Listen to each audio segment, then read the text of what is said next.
June 2 తర్వాత AP ఆధీనంలో ఉన్న భవనాలను టేకోవర్ చేసేందుకు తెలంగాణ ప్రభుత్వం సిద్ధమవుతున్న నేపథ్యంలో ఏపీ సర్కార్ తన వాదన వినిపిస్తుంది. ఏపీ పునర్వ్యవస్థీకరణ చట్టంలోని షెడ్యూల్ 9లో కానీ షెడ్యూల్ 10లో కానీ నమోదు చేయని 12 సంస్థలు వాటి భవనాల్లో తమ వాటాను ఇవ్వాలని ఏపీ డిమాండ్ చేస్తుంది. కోటిలోని వైద్య విధాన పరిషత్ భవనాన్ని తమ ఆస్తిగా ఏపీ సర్కార్ చెబుతుంది. దీనిపై స్పందించిన తెలంగాణ ఆ ఆస్తులపై ఏపీకి ఎలాంటి హక్కు లేదంటూ ఘాటుగా బదులిచ్చింది.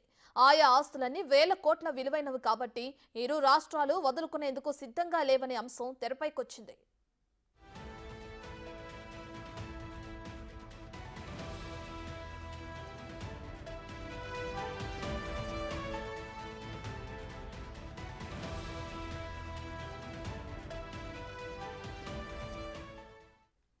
10 ఏళ్ల ఉమ్మడి రాజధాని తర్వాత జూన్ 2న అధికారికంగా తెలంగాణ రాజధానిగా హైదరాబాద్ అవతరించింది.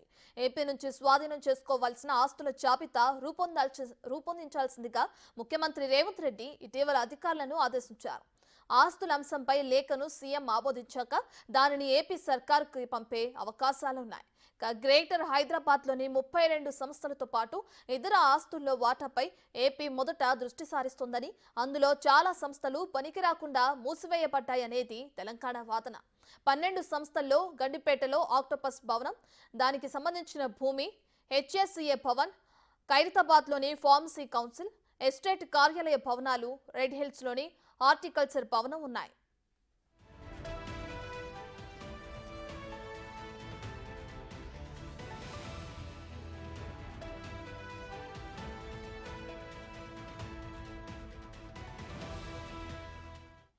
ఏపీ పునర్విభజన చట్టంలోని షెడ్యూల్ 9, 10లో జాబితా చేయబడని 12 సంస్థలు వాటి భవనాలలో భాగస్వామ్యం చేయడానికి ఆంధ్రప్రదేశ్ వాటా కోరగా దీనిపై తెలంగాణ నుంచి వ్యతిరేకత వచ్చింది.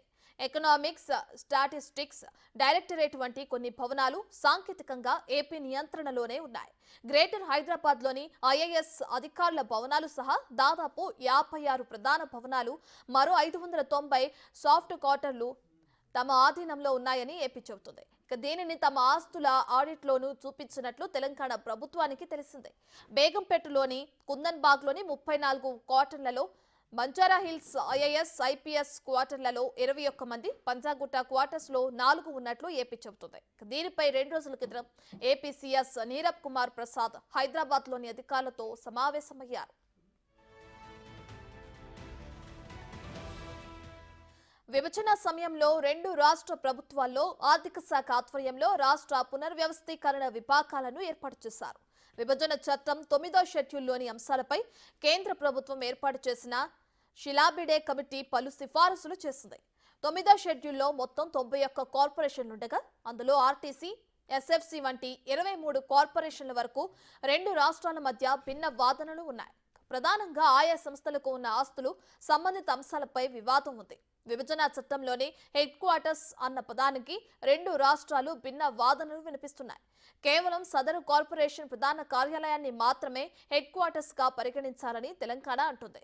హైదరాబాద్లోని సదరు కార్పొరేషన్ అన్ని కార్యాలయాలు, భవనాలు హెడ్ క్వార్టర్స్ గా పరిగణించాలని ఆంధ్రప్రదేశ్ అంటుంది. ఈ వివాదాన్ని ముగించేందుకు కేంద్ర ప్రభుత్వం హెడ్ క్వార్టర్స్ అన్న పదానికి స్పష్టత ఇచ్చి తెలంగాణ వాదనను సమర్థించింది. దీనిని ఏపీ అంగీకరించలేదు. ఇలా 2 రాష్ట్రాల మధ్య వివిధ అంశాలకు సంబంధించి భిన్నమైన అభిప్రాయాలు ఉండటంతో అవి ఆవిష్కృతంగానే ఉండిపోయాయి.